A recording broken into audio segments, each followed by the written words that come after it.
Welcome back to the return episode of the Bato Show. It is great to be doing this again. I'm sorry for the, I think, 12 or 11-month absence. In the opening of the show, I sort of broke down why I brought the show back, what's going to be different about it. A lot of it's going to be about people in my field, people in maybe other fields, how they got into what they're doing, primarily journalism, what got them into the field, what got them into their particular interests once they got into the field, and just sort of having a conversation about those topics. So I don't really know what the show is going to be yet, but I can tell you this episode should be incredible because we do have a dear, dear friend of the program. If I'm going through the archives correctly, no, you were the second guest on the original version of the Bato Show. It is Joe Kaiser. He is a writer for Illinois Policy, if I think I have that right. And he's watching out for you, the little people, because the man, Mike Madigan, all those crooks in Springfield are screwing people over left and right. So, Joe, thanks for joining me for the inaugural episode of the new Bato Show. You got the intro right, and thank you for having me back. So right now, I think, how many Bato shows did you do in the first? I did 4. So this is the 5th episode, and you have been on 2 of them. So I'm averaging 1 every 5 episodes. Yeah. I'm excited. You're doing very well. You're hitting 400. So that's very encouraging. To say you're a recurring guest would be an understatement. But yeah, I wanted to sort of, like I said earlier, get into why people got into journalism. And this might extend to, who knows who could be a guest on the show. But my first question for you, when was the exact moment you decided you wanted to get into journalism? Like for me, it was in high school when I kind of flunked out of high school biology and tried, writing for the school paper as a senior, and people said I was good at it. So I said, okay, I'll give it a shot in college, and I think it worked out. We'll see. But what was that moment like for you when you decided, okay, I'm going to go into writing, I'm going to go into journalism? I like that answer about struggling with biology and then realizing it would be good time for you to do journalism. For me, I actually remember specifically, I was in 6th grade. Wow. 12 years old. I always wanted to go into sports, and I was starting to get to the realization. I kind of always wanted to be the general manager of like a baseball or basketball team. Still think it'd be a cool thing to do, but obviously that's a really easy field to get into. Yeah, there's only like 60 jobs, but when you're, I think you were probably like this too, as all guys who are into sports growing up. Do you think you're going to play like a professional sport when you're really little? Mm-hmm. That's your goals, whatever. And I was getting to the point where it's like, yeah, I'm not going to play in the MLB. I'm not going to play in the NBA. But I love it. Like I was just looking at things in sports, and I started watching. It's embarrassing to say now just because these shows are so stupid. But every day when I'd come home from school, like 5th, 6th grade, I'd watch Around the Horn and PTI. Oh yeah. Oh, that was a daily cycle for me. Yeah, and I really especially liked Around the Horn, how they had sports writers from different parts of the country arguing, and I really liked the format where everyone kind of it was not very aggressive. It's just sports, but everyone kind of had. Now I kind of look down on it, and I don't watch these shows anymore. And I think Around the Horn is pretty stupid, but trivial. Everyone had a take, and it was just kind of fun and lighthearted. And then I started reading the columnists that were on Around the Horn. So Jay Donde, Tim Calissaw, Jay Mariotti. I love Jay Mariotti when I was younger. Wait, do you actually? I know, not now, but when I was younger, I did because he was a Chicago guy. So I was the guy that always go reading. You went a little bit off the deep end, but this is not the Jay Mariotti show for a reason. Right, and he's probably not going to be on the show for a reason. There's just like a handful. Don't let me out. I have connections. You can find him at AOL.com, I think. Well, okay, so yeah, I totally that was my thing too. I think I said in my 8th grade video, the wrap up video when you graduate, like what are you going to do in 15 years? I think I said something like I'm going to be playing professional football for the Cincinnati Bengals. I have no idea why I picked the Bengals, but I just remember doing that and saying the Bengals. So I get where you're coming from there. From the realistic thing, because even all my daydreams were always realistic. Like even when I had a daydream of playing professional sports, it'd be for like the Rockies or the Marlins or something. Yeah, it's never the dream team. Cubs. It's like I'm gonna be realistic. I'm gonna play for some crap team. that I don't care about. But then like when I was in 8th grade, we had to write down where we thought we were going to be in like 15 years or something. Yeah. I said sports writer at a Chicago newspaper, and I said my favorite show was Around the Horn. So with me. And now it's one of the worst shows on television occasionally. So that's really, but that was before takes were really actually takes. I mean, now it's, you can find these guys everywhere. You can find these outlandish opinions everywhere. Now the opinions you used to seeing Around the Horn are pretty tame compared to what you see on just scrolling through your Twitter account. So I'm curious now. So you want to do sports. You had this dream of becoming a replacement level outfielder for the Colorado Rockies, perhaps, sort of moseying along at 260 average, 15 home runs, a very solid career. Then you went into writing. What got you into what made you pivot from sports to politics? Because obviously there are similarities in covering, sports and politics. It's not obviously a obvious comparison, but there are similarities to it. So what made you pivot? What made you go into the world that you are in now? It was the 2008 election. Why do you have dates for everything? Why do I have dates? 6th grade, 2008 election. I kind of have like very precise. I have a very photographic memory with dates. I kind of just February 12th. I fixate everything. Like I have frame of references based on year by what the Cubs did in the year. Okay. Or by an election. I just kind of like can reference things based on that. So it's this is an easy one. It's the 2008 election. Right. And everyone's kind of hyped and tensions are really high. And it's high school and people are starting to try to formulate opinions. They're all terrible opinions, not well formed, but people are starting to try to like get interested in this and like be educated on what's going on. And I was always kind of interested in politics even before then when I was much younger, but not like to a serious extent. That was back in August 2003, probably. Yeah, August 2003. It was way less serious. What a world! What a season for the Cubs that year too.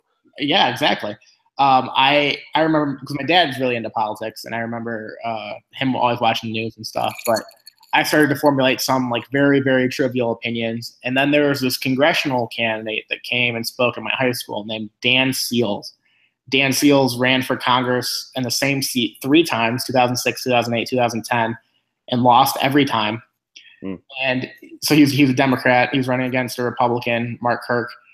And I asked him a very stupid and simple question.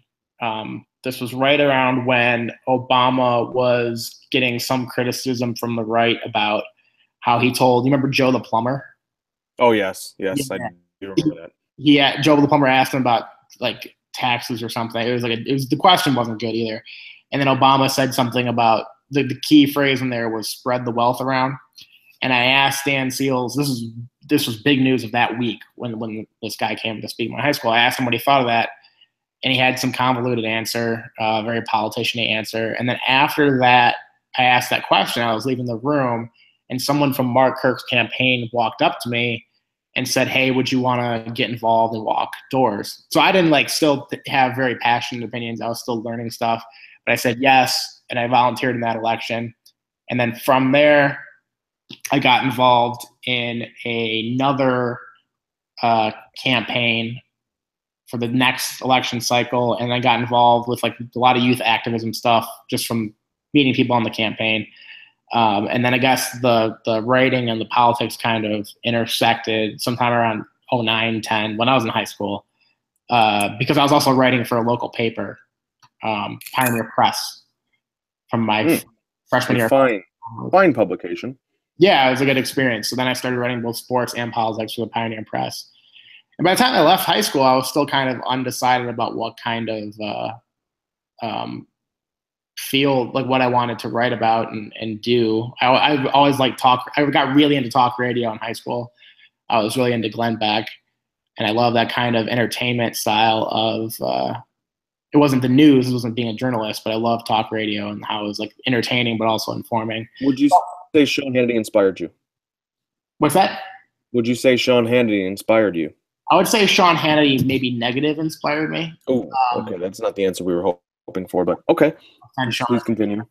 Friend of the show. I mean, I watched some in high school because I didn't really know much about him at the time, but I'm sure we'll get into this later. Now I think his style of doing things is like I'm surprised that I ever gravitated toward that now, watching him in present day, because he's a hack. But Well, I guess that's not nice, but I mean, he I tries did, his best. I did listen to his talk radio show on the radio, his radio show, not his TV show, when I was in high school, and I did kind of like that. I was into it. So then that just sort of started to trump sports. You got involved with this campaign when you were what? You had to have been a freshman or sophomore in high school Yeah. at Fremd High School.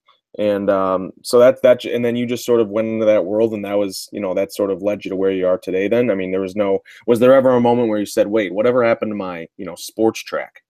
I was doing both. So I was covering sports for the high school paper. I covered the basketball team for a few years, and I was still into that. I think by doing both of them at the same time, I kind of learned what I wanted to do.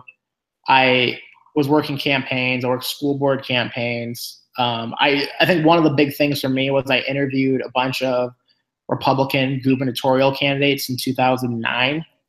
And that was a really cool experience for me. I got a lot out of that. And I think what the thing that drew me was like the politics or policy stuff kind of carried more weight than the sports stuff, or I felt that way at the time. I felt like it was more had harder hitting, or kind of. You mean to tell me that local government is not as important as the Fremd football game?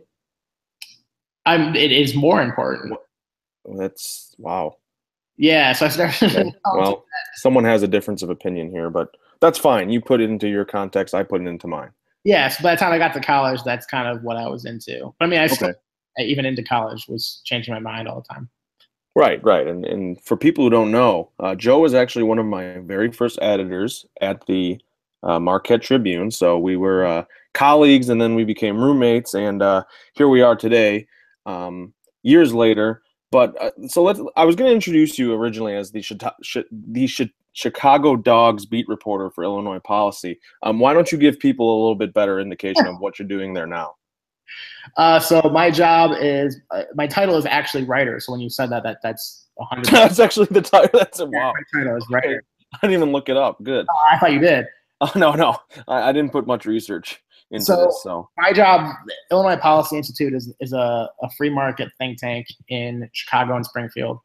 And I work with a lot of people who are much smarter than I, who are crunching numbers and doing a lot of hard work on policy.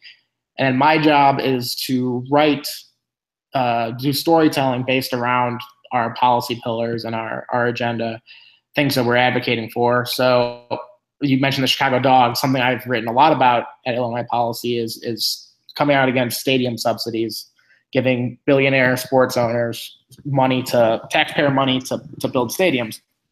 In the village of Rosemount, which is this made-up village just outside Chicago, about 40. My grandparents are retired there, so please don't say it's made up. It's really nice. It does. It actually is very nice. It has a lot of restaurants. It has Rivers Casinos right there in Des Plaines. It has Allstate Arena. It has a Chili's. Chili's. It has an IHOP. It has all the things that you'd want in a small town. But Steak and Shake. They Steak and Shake. They use Let's quickly power rank the best restaurants in the Rosemont area. Is Chili's number one? We'll just do top three. For me, I would say Chili's is number one. It's very versatile. But IHOP has a lot of versatility too, because it's open 24 hours and they have breakfast at all times, and they have lunch and dinner options too. If you could like put it into baseball terms, is IHOP a 5-tool player?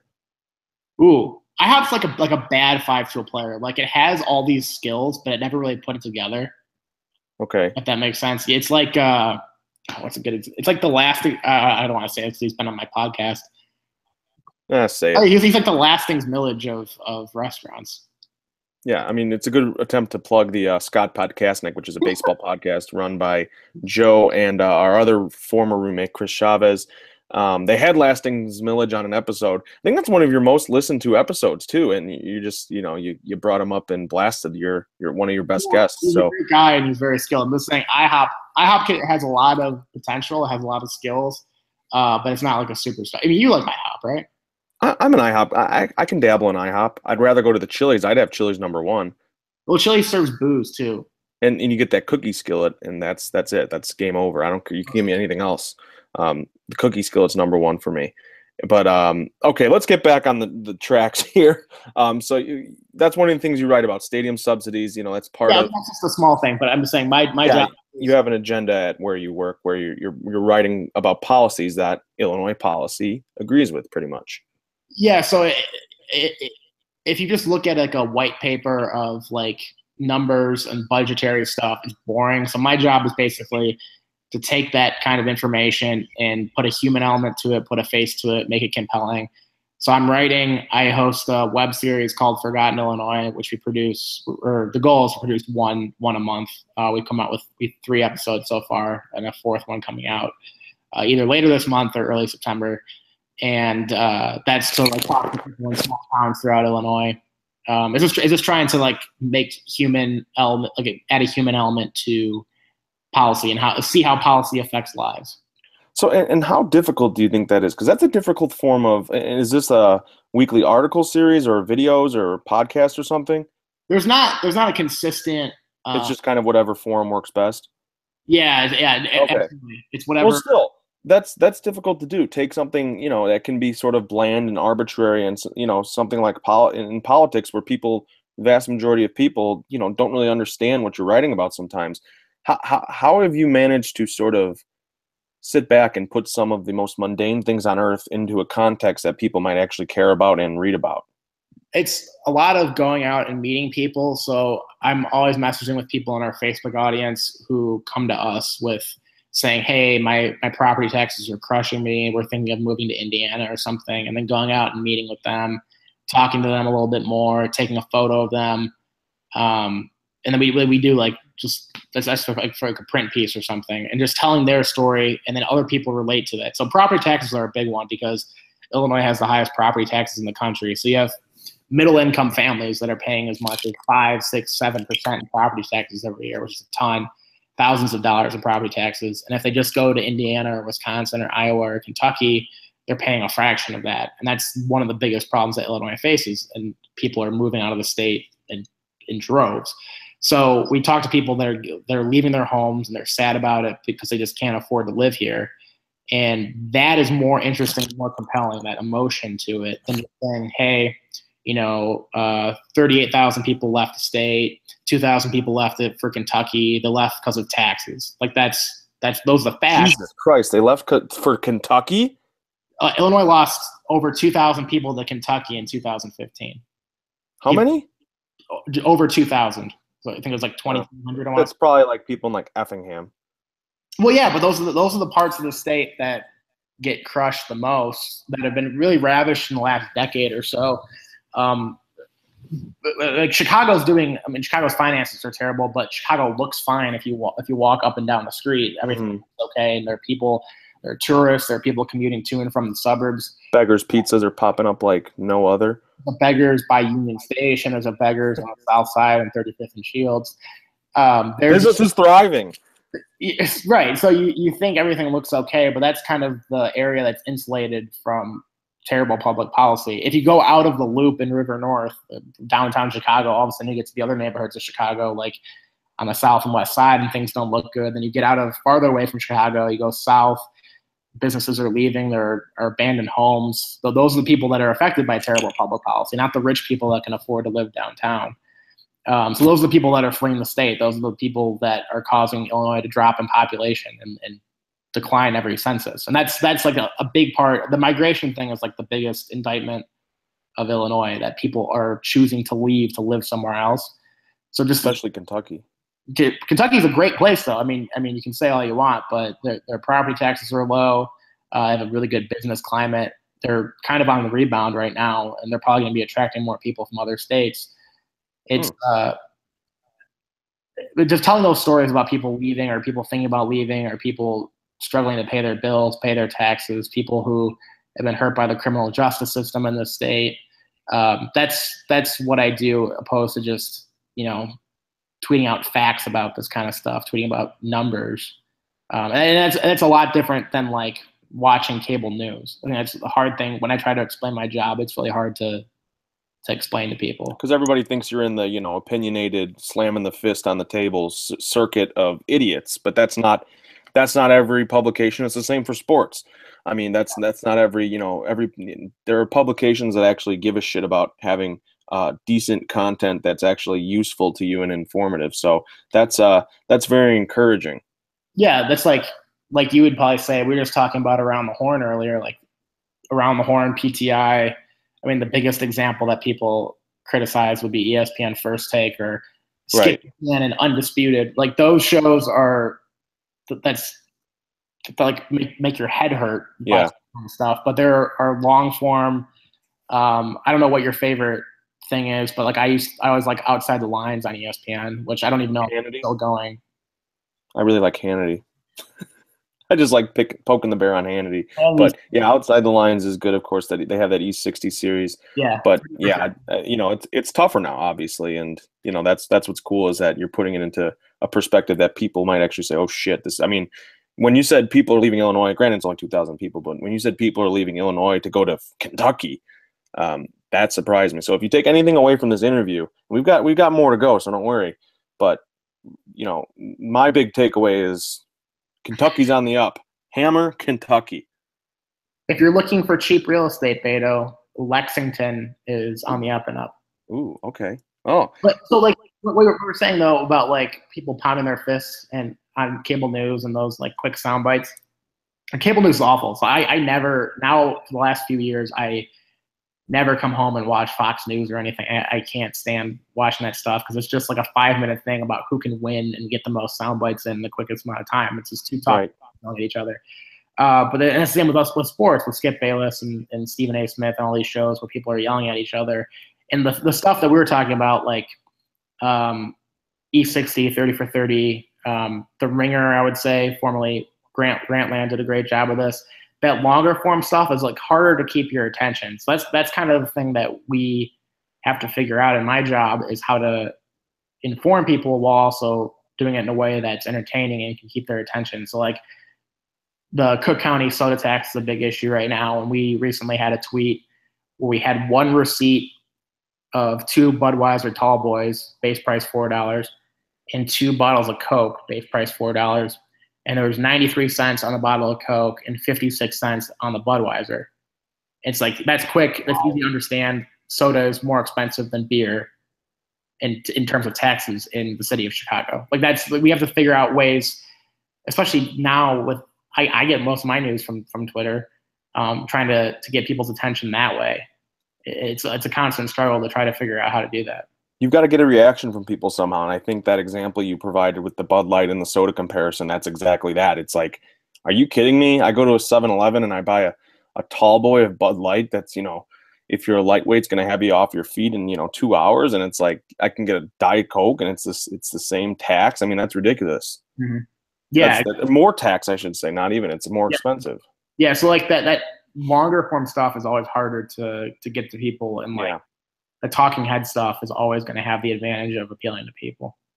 Let's talk about a gigantic talking head. Let's get into the national landscape here. Illinois is a hopeless case, I think, at this point. But I appreciate you fighting the good fight as always. Let's talk about our guy, Donnie Trump. And my question to you is, has Donald Trump created a monster? And you could probably take that question in a lot of different ways.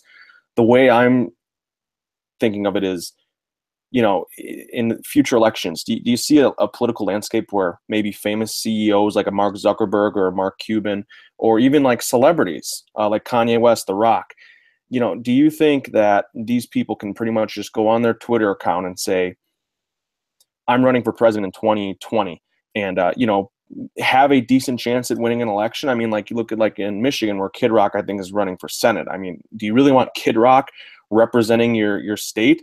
Probably not, but he's got that sort of that clout in that personality, and people know him, and he's recognizable, and he's not a politician. Do you think Donald Trump's victory? I mean, say what you want about what it's going to do for the country. That's a whole nother discussion for a podcast we're not going to do today.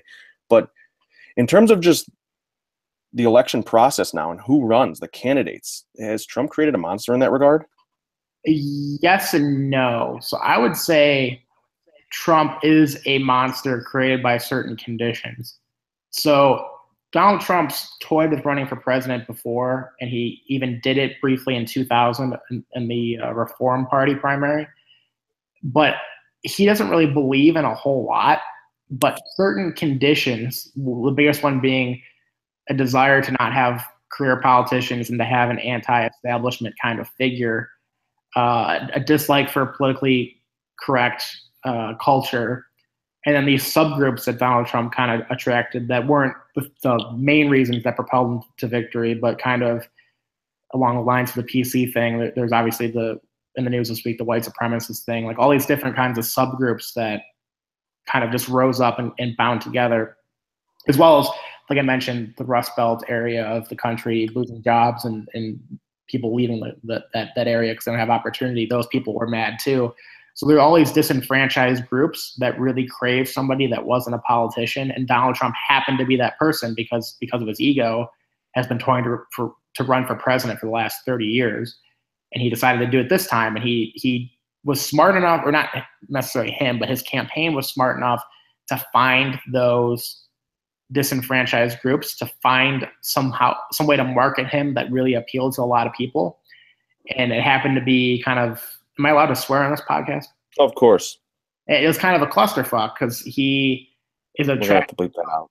I didn't think you'd use that word. Cluster? Great. More editing for me. Yeah, cluster. I hate that word. I hate the C word, the CL word. It's attracted a lot of, or solicited a lot of bad feelings around the country, both both valid and invalid. Create a lot of divisions, and I think he's been a very divisive candidate. I didn't vote for him. I don't like him. Don't care for him. But I understand how he was created by certain conditions, the way he presents himself now. Now, on to the second point of if this will happen in the future, I think it absolutely can. I think you see that with Kid Rock running. Kid Rock's not as divisive as a figure. He's not qualified to be a senator, but he's not a bad guy necessarily. Kanye West talking about running for president. Mark Zuckerberg definitely wants to run for president. I think that'd be awful if he ran for president. I think there's a climate kind of there that these guys think that they can tap into, and maybe some of them can. I think Kid Rock can because he has a lot of ties in that state. But I think there can be some sort of market correction in values in response to Trump where people can kind of reassess what they're looking for. And then in 4 years or 8 years, this appeal toward these anti-establishment people, or these appeal toward celebrity kind of big names, might not be there. It might be, I don't know if it's totally justified, but I kind of have this optimism that we're going to get over this fad of just electing a guy like Kid Rock or being interested in a Kanye West. I think that might pass eventually, given that there's a largely negative reaction to Trump's first 6-7 months, whatever it is. I know, but my argument is Trump's a celebrity of a different era. I mean, he was this, I didn't really watch The Apprentice much as a kid, but that was the show that was really popular when we were kids. I feel like if in social media, that's where I feel like Trump really gained traction. As I feel like when you mentioned he was on, he threatened to run for president way back when, you couldn't reach people like you can today. So that's what I worry about. And, maybe there are celebrities out there who could actually do a good job. I don't know exactly who. I'd love to see The Rock as president. I mean, people like the People's Elbow in the Oval Office. I think that'd be tremendous. But, I mean, shouldn't he start off as a comptroller first before we start thinking president? Well, that would be a way. I don't really believe in this thing where you have to climb offices to get to the next one. I think there's some value to it, certainly, but I don't think I don't look at Hillary Clinton and been like, oh, she hasn't had a real job in the last 30 years. She should definitely be president because she's been in Washington this whole time. That's almost a disqualification. But I think it's a way culturally to get people used to the idea of a celebrity being president is I'm trying to think of a good example. Al Franken now, he's a senator from Minnesota. He used to be on SNL. He's a comic decades ago. If he ran for president now, it wouldn't be that weird because he's been a senator for a couple of terms. But if he ran for president in 2004, before he was a senator and he was just this dude from SNL, it'd be weird. But now we're used to it. So I think if someone like The Rock wanted to gain credibility and go for a lower office first, it would kind of change people's perception, at least. Like Jesse Ventura, former wrestler, I mean, he's crazy, but people think of him more as a governor from Minnesota than a wrestler, I think. At least our generation probably does. Yeah, I mean, I I still think of him as a wrestler just because I liked wrestling as a kid. But yeah, I didn't. I knew he served in politics in some fashion. But Oh, well, the biggest example, Ronald Reagan was a famous yeah, actor in the 50s, 40s, 50s, 60s. Became governor of California, successful governor of California for a couple terms, and then became president. And then people mostly know that he was an actor, but for the most part, people think, oh, Ronald Reagan, president, governor of California, not, oh, the guy who was in Bedtime for Bonzo and Newt Rock. But hey, that's what he was like. That Bedtime for Bonzo is a goddamn classic. I actually like that movie. If I've never seen it. if you were alive when he was a famous actor and then you were still alive when he was president, it'd be kind of weird. It's like, this is the guy that played Newt Rockney, and now he's leader of the free world. That's kind of odd. But like for us looking back at history, it's like, okay, he was a governor, he was president. Like it makes sense to have that ascension. Did Reagan play Bonzo? Bonzo's a monkey. So they had to put the monkey. Ronald Reagan puts a monkey to sleep.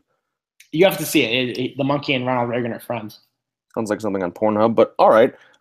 Let's carry on here. Yeah, check out Bedtime for Bonzo, the Scott Podcast, Nick, Illinois Policy Institute. Check all that stuff out. Really great content all over there, especially Bedtime for Bonzo. Why is there a party system?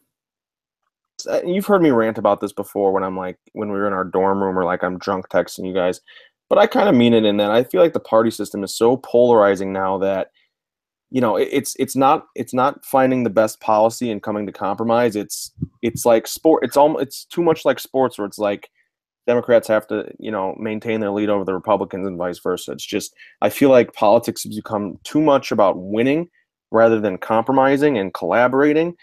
And I think the party system's a complete joke. And I think people identify that with their networks now. The way they find media and coverage and news. I think the party system blows. Your thoughts? I agree to a pretty large extent in that there are like way too many people that only care about winning, and the fact that you have a quote unquote Republican president who has protectionist trade policies and kind of is wishy-washy on healthcare, doesn't have a conservative stance on healthcare. Like the Republicans elected a guy who was basically in a different year would be a Democrat. I mean, Donald Trump's been all over the map. Like he just changes his party affiliation every few years. I think the national GOP and a lot of state parties really only care about winning. And the same thing with the Democrats. Like they only care about winning, but that's the product of rigging the system to only have two major parties. And I'm not saying that a Libertarian Party or the Constitution Party necessarily has the answers individually, but if you have competition, that just makes everything better. If you had 15 different parties competing for your votes and competing for your trust, it's a better chance one of them is going to get it because they're all trying to make their product better, opposed to just the shitty fucking thing that they put out there and try to beat the other guy. Right. And it's like the thing with I can't remember what bill. It might have been Obamacare related, but something where at the end when the votes were coming in and I think it was the Democrats knew they were going to win, they started singing the White Sox pulled the pitcher song, na na na na, hey hey good. Like what? Like really? I don't know who did it. But you know what I'm talking about, right? I think so. I mean, they did that. We talked about this. I don't remember what it was for though. Yeah, they've done that in Springfield before. That exact song. It's just like really, like you guys are like supposed to be the highest representation of the citizens of the country, and you're acting like Donnie Veal just got pulled out of a friggin' baseball game. Yeah, so imagine if in your town in Elmhurst you had one Chili's and one Fridays and no other restaurant, and those are the only two restaurants. Oh boy! And over time, they're just trying to beat the other one, and they don't really have to compete for your taste that well. Like these are only two options in Elmhurst, so they just start putting out a shittier and shittier product, and they're just trying to appeal. Don't say Chili's would never do that. I'm just okay. Let's say change it to Applebee's. Let's be kind to Chili's. Applebee's and the Fridays. And shout out to @Chili's on Twitter. They're just putting out. They respond if you tweet them nice things. Oh, absolutely will. They're just, it's one versus the other, and they're not multiple restaurants. But if you have let's say you add Chili's and you add a Cookers and you add a Golden Corral and you add all these different. What was that? Cookers? Yeah, Cookers. What the hell is that? It's or sorry, Checkers. Cookers? I was like, come on, man. Now you're rattling off like food chains here. I'm going to be on you for that. So it sounds like a place. Cookers, where they cook things. And you add a Big Boy and a Red Robin and all these things. All of a sudden, all these restaurants are going to say, "Hey, we need to be more innovative. We need to do more things to compete for your attention and your trust and your vote." And that's why you hate the party system, because it's just 1v1. It's one asshole versus another. Each are bought by special interests. They're not really like the Republicans have their special interests. Democrats have their special interests. And I mean, this is kind of why I've tuned out of national politics. I mean, I still know what's going on, but I just don't really have emotion invested in it because it's just kind of like TMZ. Yeah, it's Yankees Red Sox. There's like so many news stories about the process in DC. What is that process? Like the Washington or the Philadelphia 76ers process? Not that. That would be a much more. Is Washington tanking? Is that what's going on? I think inadvertently, but like talking about trying to think of an example. Like today, this Bruce Rauner. This is an Illinois example, but this is kind of a thing that happens a lot. He was asked about the Charlottesville terrorist attack, and he didn't use the words terrorist attack. And the media blew up and said he should have used those words. There would be a good. He would have scored like political points if he did it. Oh my God. And then he backtracked and he called it a terrorist attack. But like, who gives a shit? Like, yeah. Obviously it's a screw up by him. But no one thinks he's a white supremacist. We're arguing about how things are going to look to voters potentially.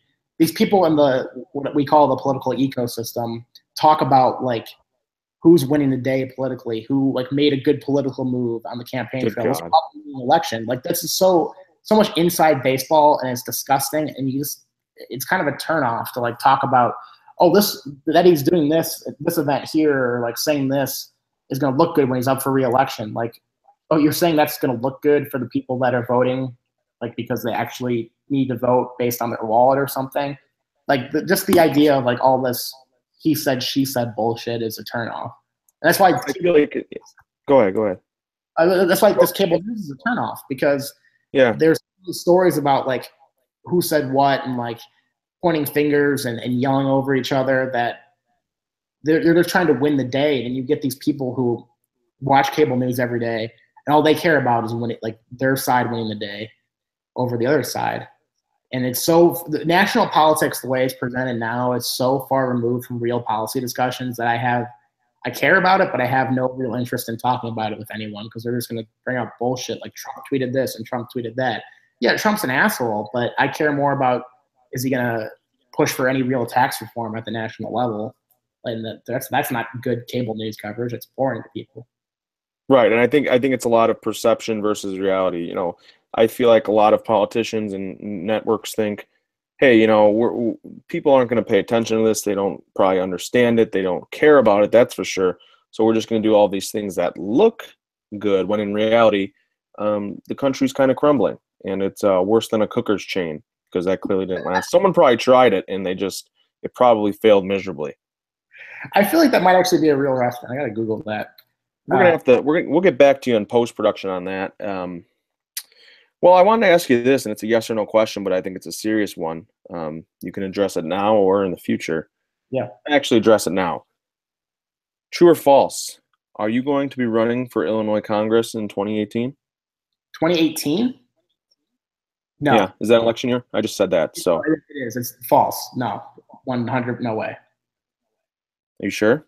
I'm positive. Damn. Well, I came up with some campaign slogans, so I wanted to run them by you, maybe see what you thought, and that can come up. Yeah. Okay. Well, let's see how this goes, because I really thought you were going to run. I mean, and I know 2018's not too far away, but it's still far away where we could start getting fundraising going. So I thought this would be a really, really great start for your campaign. Maybe something you come out with at the beginning to get people interested. You know how you change slogans, everyone. Get people going in different ways. How about this? Joe Kaiser, free sex. Free sex? Yeah. Would I have to follow through with that campaign promise?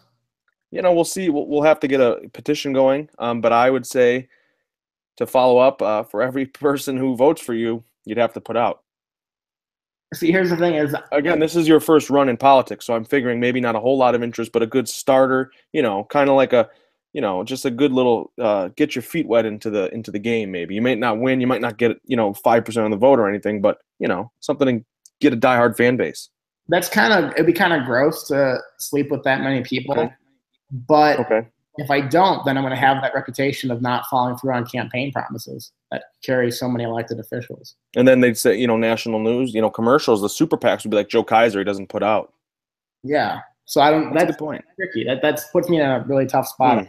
That slogan. Okay, that's fair. Maybe it was a little overzealous, but at the same time, okay. How about this? A little bit more dialed down. You might enjoy this. Joe Kaiser better than a sesame seed bun. That's not bad. I guess. What was the pause for? Were you not hearing me correctly or pondering it?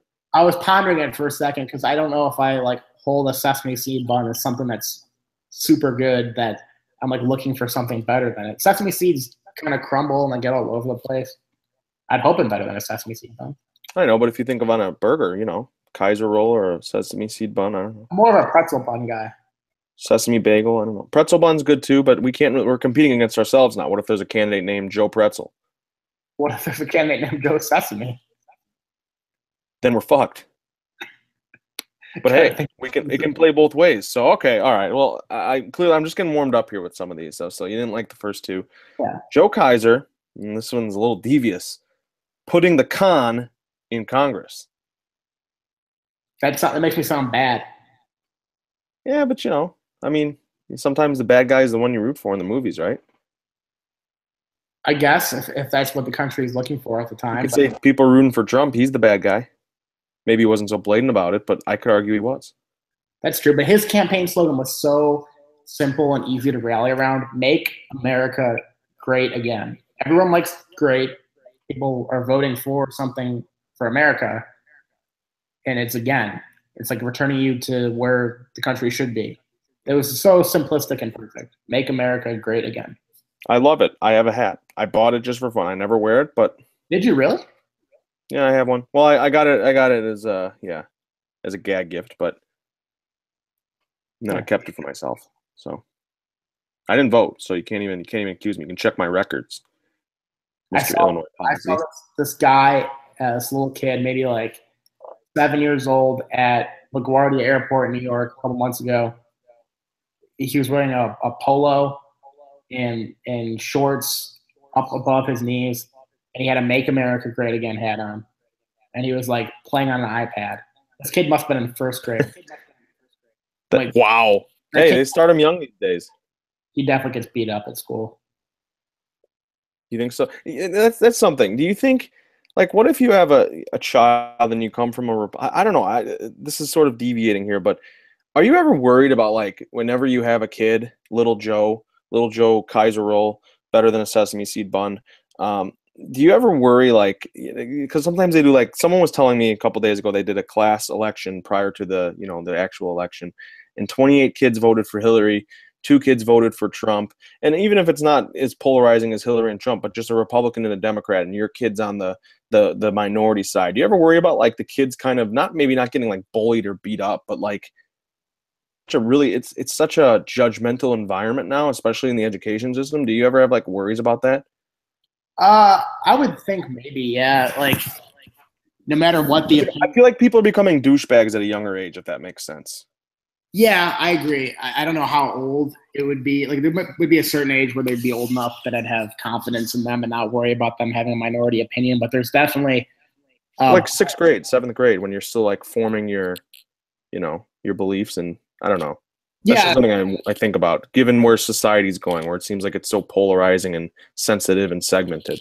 No, that would definitely be a thing, because I think people kind of don't enjoy intellectual diversity anymore, especially in politics. I had a lot of minority opinions, I guess, for being in a public school.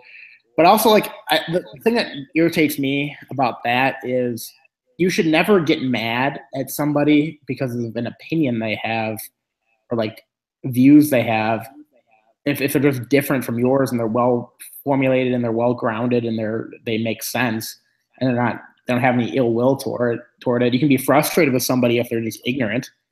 I get that. You don't want to talk to them, but like you see so many people on say social media that will say like I don't talk to people who voted for Trump, or I deleted people off my Facebook Right. for Trump.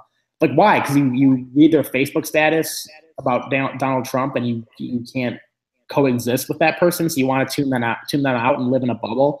I think it's really healthy to have so like people you and I went to college with largely probably voted for Clinton and post a lot of anti-Trump stuff. I mean that's kind of people our age. That's the dominant view. So I see that on both my social media feeds, and then I grew up in a conservative suburb, and I know I grew up from a conservative family, and I know people from Republican circles that voted for Trump, like good, honest people, because not everyone who voted for Trump is a Nazi. Not everyone that voted for Clinton is, I don't know, an asshole. But, yeah. That's interesting. You went from Nazi to asshole. I was going to say communist, but that didn't really fit because she's not even she's just a shitty person. So you have Okay. It works. live in that bubble and think you need to hear from people of different perspectives all the time, or else you're going to have this situation where people are bullied for their minority opinions and there's no intellectual diversity. Like that's just stupid to be mad. Like it's to tune people out because of different opinions that they have. And I have a really minority opinion. I voted for Gary Johnson. I voted libertarian candidates up and down the ticket.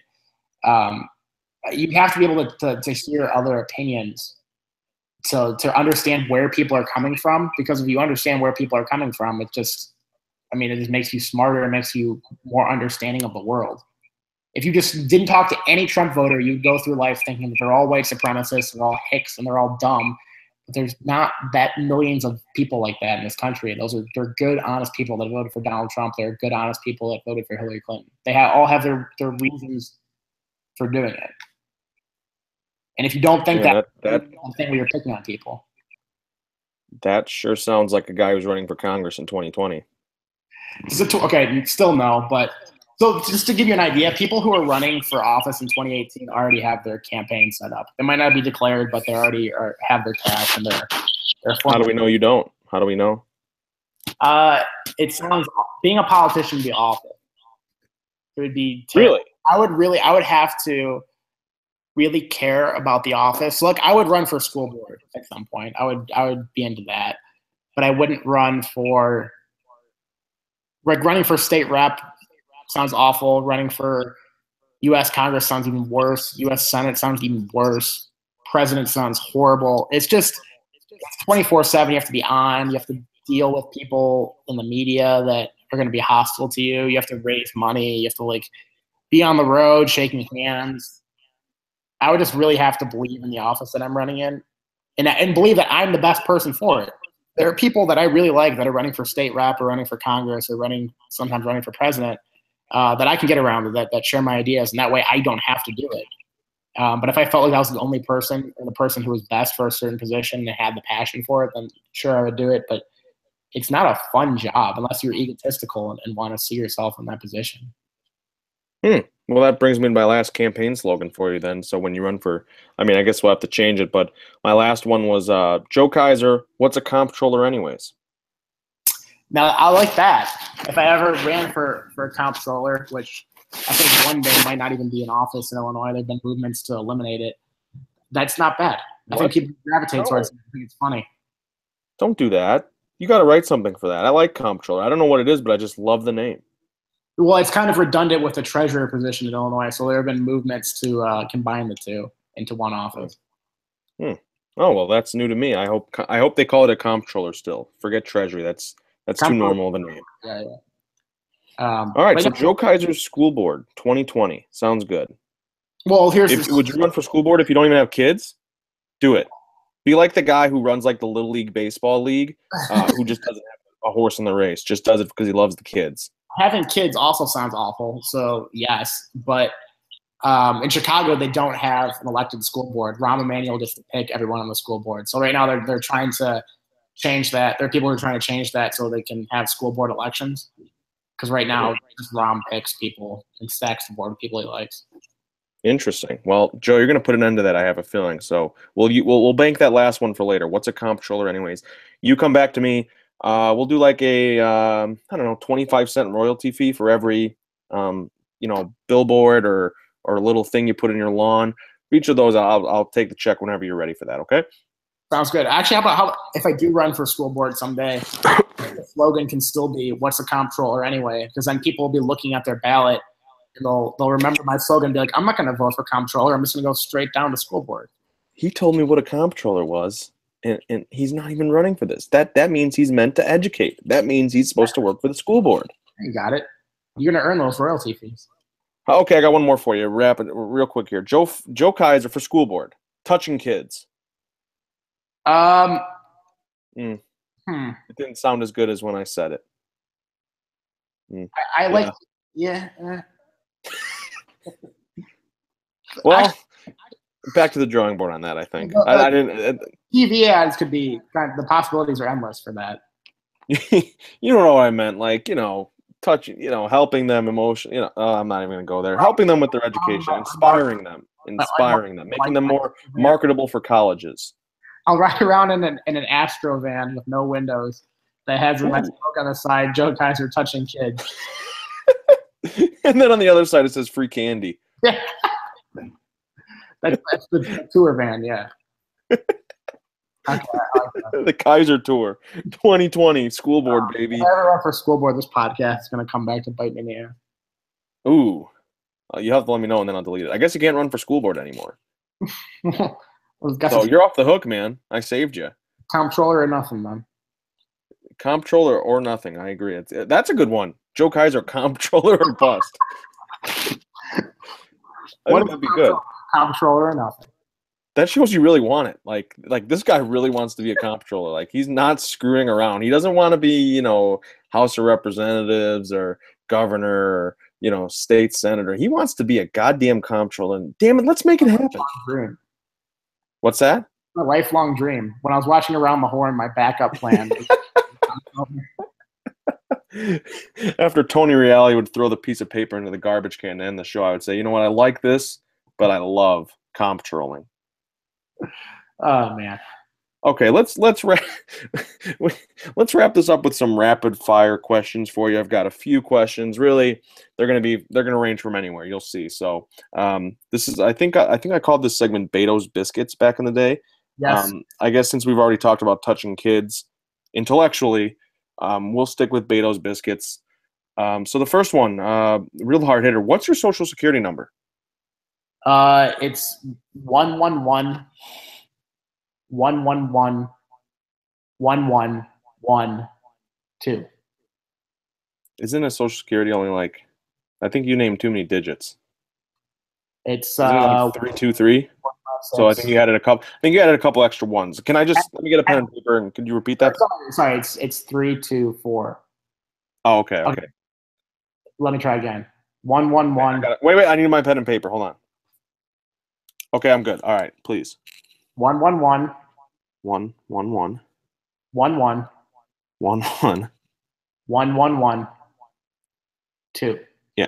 Ooh, shit. How did you get that out of the government? That's wild. They really changed it up on you. You must have been one of the.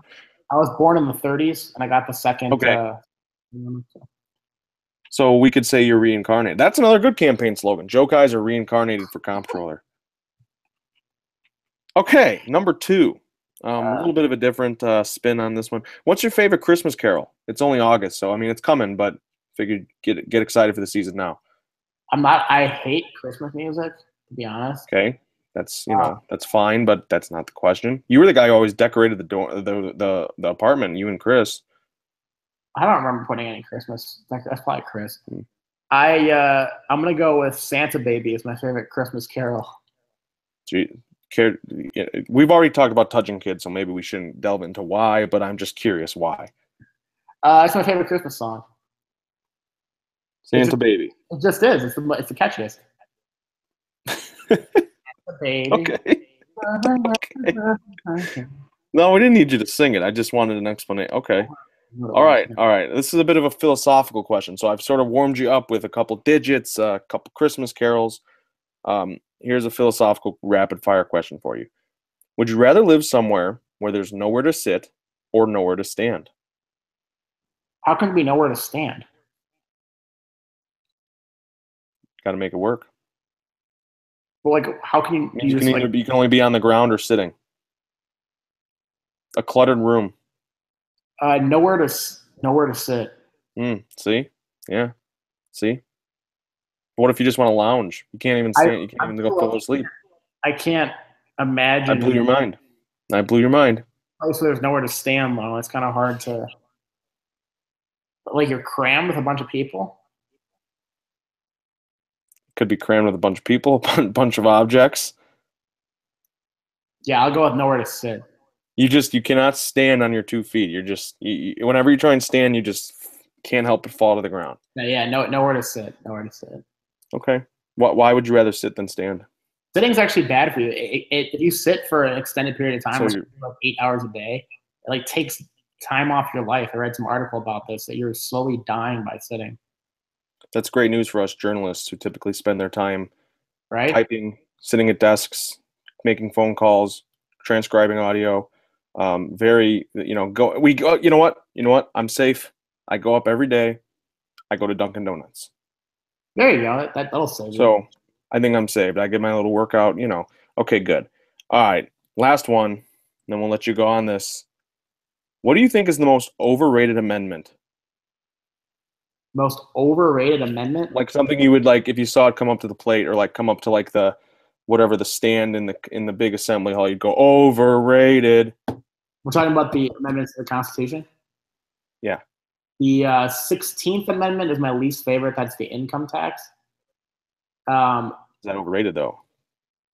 I mean, I think it serves no purpose. So I mean, that's one I would definitely I would definitely boo probably. I think actually probably the most overrated one, the one that's really unnecessary that people just kind of overlook, was probably the 17th, which is the direct election of senators. Before they used to have the General Assembly or State Assembly of each state pick 2 senators, and that was the point of having a Senate, was that the majority body in each state would pick who goes represent the state. So I think the 17th Amendment is definitely overrated. I would definitely do an overrated chance of that. Like the 16th Amendment is probably like Ryan Braun. I would boo the crap out of him. Okay. The 17th Amendment is like, I don't know who's overrated. Nick Johnson Whoa, throwback. Nick when he was a Johnson. Yankee.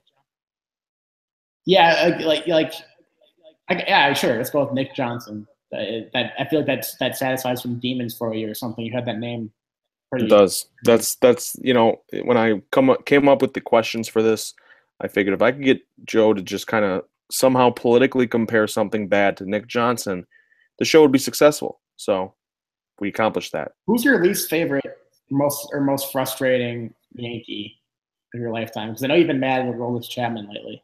I'm mad at a lot of people. Oh geez, that's tough. Trying to think of somebody. That's uh I really hated what was his name? I really, really, really hated Kevin Brown, I think. That was Oh, a bit before. That was a bit.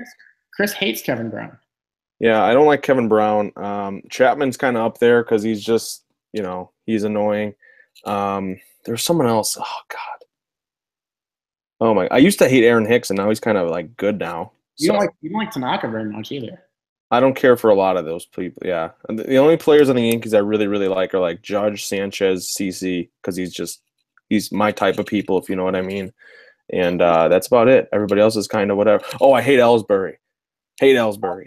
Hate that guy with a passion. Can't stand Jacoby Ellsbury. The most overrated, one of the most overrated contracts they've done. I think it doesn't get a lot of like publicity because it's sort of a long time ago and they've made other mistakes since then. But yeah.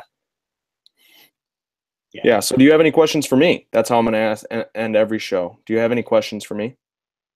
Well, I have that one. Also, Well, that was before I asked the question to you. So, do you have any questions for me? That's true. I'll throw out a Preparing couple. you for a job interview, Joe. You never know. I mean, I know Illinois Policy Institute probably treats you well, but when you're running for school board, This is true. Um, over under hmm, 1.5. No, that's 2.5 wins for the Jets. under, they'll go 2-14. You're pretty confident in that? I'm very confident in that. I think they'll beat somebody. They'll beat Buffalo once, and then they'll beat Jacksonville. And I think the way the schedule plays out, I think they'll. I don't know when they play Buffalo, but they'll probably start like 0-4. Then they play Jacksonville. They'll win that game because Blake Bortles is hot garbage. And then I think they play Buffalo later in the year, so it won't be like they'll be like 2-4 at one point and then lose 10 straight. They'll like start off like probably 1-8 or 9, and then whenever they play Buffalo, they'll pick up that second win. But they will not win a third. Hmm. Hmm. Okay, here's one more. Well, then, okay. Oh, please, bonus, huh? This is just a little bit more serious. So we were talking about in the beginning when I switched from sports to politics. Two-part question: is there anything else you could see yourself writing about, slash, regardless of any variable, what would be your dream job in like 10 years? It can be absolute dream job. If you could just pick one situation that you could see yourself in 10 years. I actually, I could see myself writing. I mean, I did like news stuff for the Marquette Tribune. So I kind of had fun with like buildings and real estate developments. And for people who went to Marquette, worked for the paper, the Beto's Buildings beat. There was a Twitter account that has since been rebranded. It was outside of my control, but that was a lot of fun. So I do like kind of like buildings, but that's, it's something I'd have to learn. And then my dream job 10 years from now. Um, I kind of am into like the player evaluation and development, but I won't go GM because I feel like GM's too. I feel like I'd be a better coach than a GM, so I'd say like a head football coach at like the collegiate level, I could going like back. Mike Leach's heir apparent.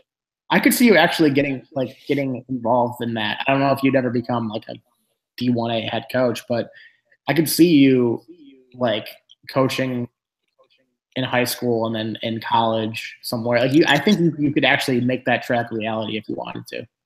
I think you could definitely work in an Wow. department too. You'd be good. Wow. Oh, all right. We're gonna make this I think we're gonna make this a recurring segment. What can I do? like that's what it's gonna be called. It's gonna be called What Can I Do? So that's good. Thanks for the segment idea. I really appreciate it. Awesome. And Joe, I think it's about time we get you out of here. Thank you very much for being the first guest on the inaugural return episode of the Bato Show, and hopefully we'll have you on again. Why don't you tell everybody, because I always screw up the Twitter handles, why don't you tell people where they can find you if they'd like to hear more, see more, read more from you, because this is, it's a way of promoting your brand after all. Of course, this is all about my brand and clicks. On Twitter at Joe_P_Kaiser. The Scott Podcastnik is at Scott Podcastnik. Online at IllinoisPolicy.org, and the personal website is joekaisercomedy.com. Well, you have a personal website. Yeah, it's my brand. Are you doing any comedy soon? Any stand up? Any developments there? We should have talked about that. Jeez, but I did a show in New York City in June. That was a good time. I did a thing for work, like a private thing, last month. I need to like figure out my balance my time. There's only so many hours in the day to try to figure this kind of stuff out. But when I do a show soon, I will post it on the Twitter and on the website. Okay, so joekaisercomedy.com. Mm-hmm. And Joe, is it _P_Kaiser? Yes, it is. Okay, so there you go. You can follow him. Check him out on Illinois Policy. He's one of my dear friends, to quote Stephen A. Smith. And Joe, thank you as always. And hopefully I can make this show last past 4 episodes so we can have you on again. Yeah, every 5 episodes. Every 5. So I will pencil you in for, we'll say October. Okay, sounds great. Thank you. All right, man. Right around your birthday, so that should work. Awesome. All right, thanks again, Joe. And when we come back, I will break into some new segments I'm going to do on this show. So Stay tuned for that and the Bato Show. We'll be right back.